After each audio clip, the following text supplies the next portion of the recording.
Hey guys, Kevin here. Now, as you guys know, I have been writing on the internet for quite a long time now, um, longer than I would like to admit. And over the years, I have become a better blogger, and I've also learned to become a more productive blogger. And I think being a productive blogger, a big part of it is recognizing your strengths and weaknesses, but it's also recognizing when you should write and when you shouldn't write.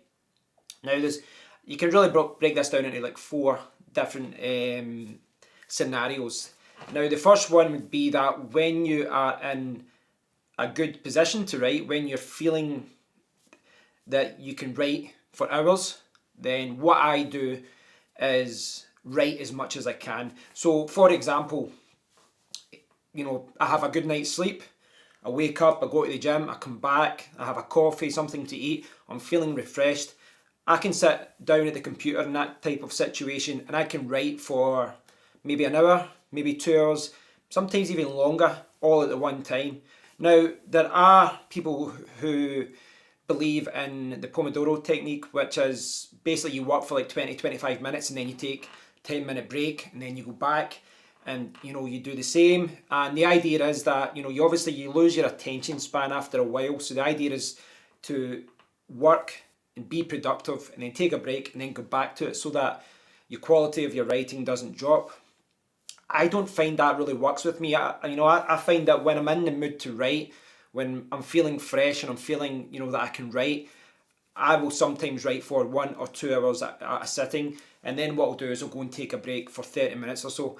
Now, I think when it comes to that, there isn't really any right or wrong way to do it, but as far as if you write for 20 minutes, if you write for 40 minutes, when you start to feel yourself fading in that way and you feel that you're not, you're losing ideas and it's becoming a struggle to write, then take a break, step away from the computer and take a break and then come back to it later. But the key thing is for me is when you're in that kind of mood, write as much as you can. That's the way I do it. And whether it's 20 minutes, 40 minutes, an hour, 2 hours, just write as much as you can. And remember, a lot of the time it's not about writing the best article ever. Sometimes it's just about spewing all of the ideas out of your head, and then you can't edit something that isn't there. So if you spew all those ideas out and you write as much as you can, later on you can go back and you can edit it and you can make sure it all looks good. Now, unfortunately, you're not always going to be that fresh. You're not always going to be that productive. Sometimes you'll sit down at the computer, and even if you've had a good night's sleep, even if you feel in the mood to write, then sometimes the ideas aren't, they're just not coming. You just can't write, and you're just not feeling it. Now, for me, what I do in my blog is I try and plan ahead. I take lots of notes.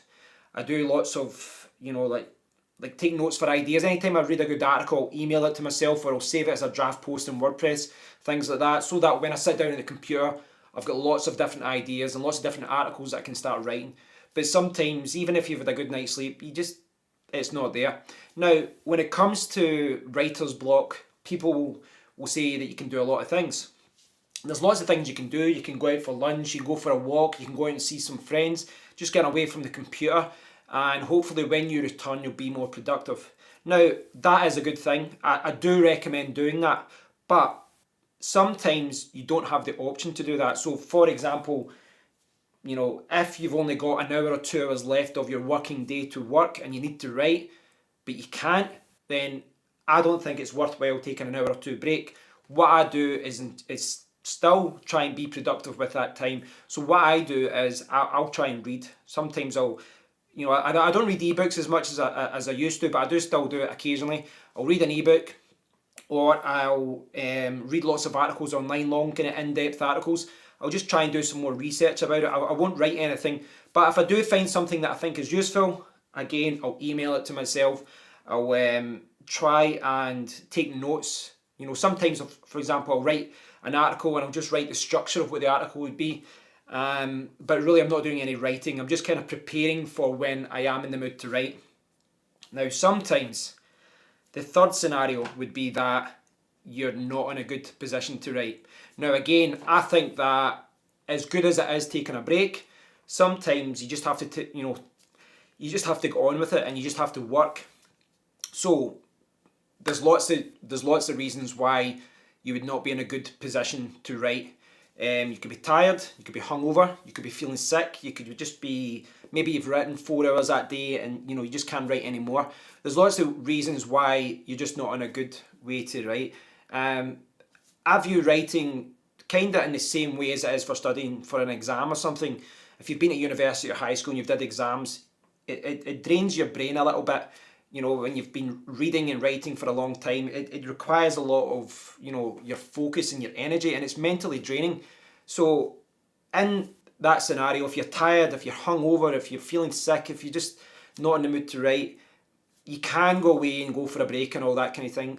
But what I sometimes do is I'll do work that doesn't require any brain power. I'm talking about things that are, you could do with your eyes closed. For example, on Friday night, I decided to do a little bit of work because I knew that I didn't have time to work on a Saturday. So I sat on the couch with this laptop, and for about 3 or 4 different articles, I structured the article and then I just took lots of screenshots. So I did all the screenshots, all the boring work, all the cropping images, finding images, and all the kind of boring work. And I can do that kind of work whilst watching a film, whilst watching a TV series. I don't have to think. I can do it, almost like with my eyes closed. I can do it, and for me, I find it's productive to do that, because when I go back and I'm ready to write, you've kind of done a lot of the boring work. So you've all you have to do then is you've got the structure of the article, you've got all the images cropped, and then when you sit down and you're fresh, you can write. Now, that's what I do. I try and do something like that. So first scenario would be, if you're in a good position to write as much as you can, be as productive as you can. Second scenario is where you are feeling fresh, but you've got writer's block for whatever reason, the juices aren't flowing and you can't write, then I would read. And it's amazing how much when you read and you just sit there and read, all of a sudden all these ideas start buzzing around your head, and before you know it, sometimes you just, you leave it to the next day. Other times you might want to jump back to the computer. Third scenario is that, you're tired, you're hungover, you're not in a good position to do anything. And what I sometimes do, as I said, I'll crop images, I'll do some research in the fact that I'll crop the images, I'll find images, which it's not a hard thing to do, but it still needs to be done. You can't write 3,000 words and not put in images in it. You need to break up long pieces of text with images and videos, make it easier for people to digest your content. So it is an important part of blogging. You need to, liven your posts up. So if you can do that before you actually write the article, you've got a head start on the article itself. Now, the fourth scenario is you do nothing. If you sit down at the computer, again, you could be tired, you could be hungover, you could just be mentally worn down because you've been working so much. Take a break, take the day off, step away, take 2 days off if you need. Sometimes you just, if you're working and you're blogging all the time, you're always reading, you're always writing, it can be mentally draining. And if you're tired, you've not slept well, you've not been feeling good, and you do get sick. And most people who blog, they're freelancers. You need to take that time off yourself. So if you find that you can't even sit and crop images, you're just sitting there and your brain is worn out, take a break. You need to recharge your batteries, and you can do anything you want. You can go for a walk, go a trip to the cinema, go out and see friends, go for a swim, go to a spa, just do something, relax, step away from the computer, because you're not going to be productive. And the way that I try and manage my time, and this is what I think is the thing that I've learned over the years, is when I do work, I want to be productive.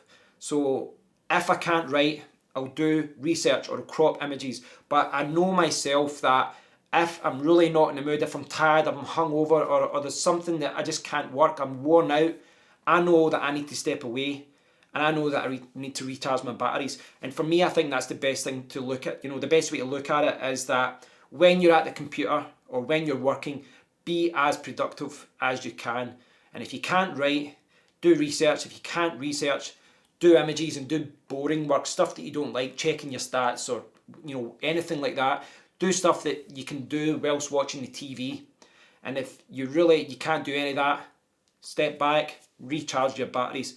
And really all of this, all of these scenarios and all of this advice is really related to just being productive with your time. You want to be productive. I don't like sitting down at the computer for 10 hours if I can do that work feeling fresh in 2 hours, because if you're not in a productive mood, you're just wasting your time. You'll end up going onto Twitter and Facebook, you go onto Amazon and start shopping. Be productive. Be productive with your time. And over time you will learn how you work, how your brain works, and you'll start to learn, right, I need a break, I need to go for a walk, I need to recharge. So today, for example, I'm feeling semi-fresh, but I probably didn't sleep too well last night.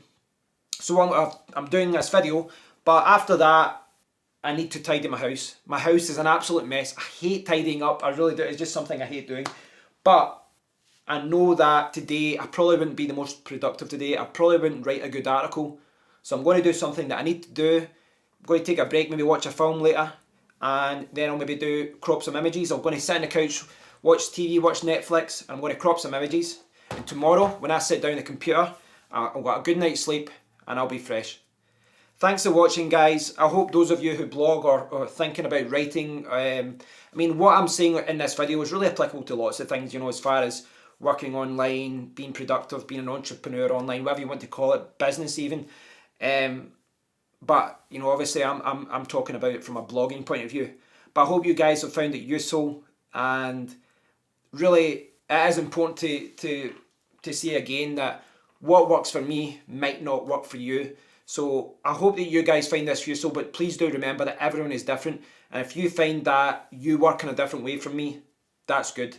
I hope you guys have found it useful though, and perhaps you can take something away from this video. Thanks for watching. I'd love to hear your advice on being a productive vlogger, so please do leave a comment below. And if you haven't already done so, please do subscribe to the channel. Until next time, take care.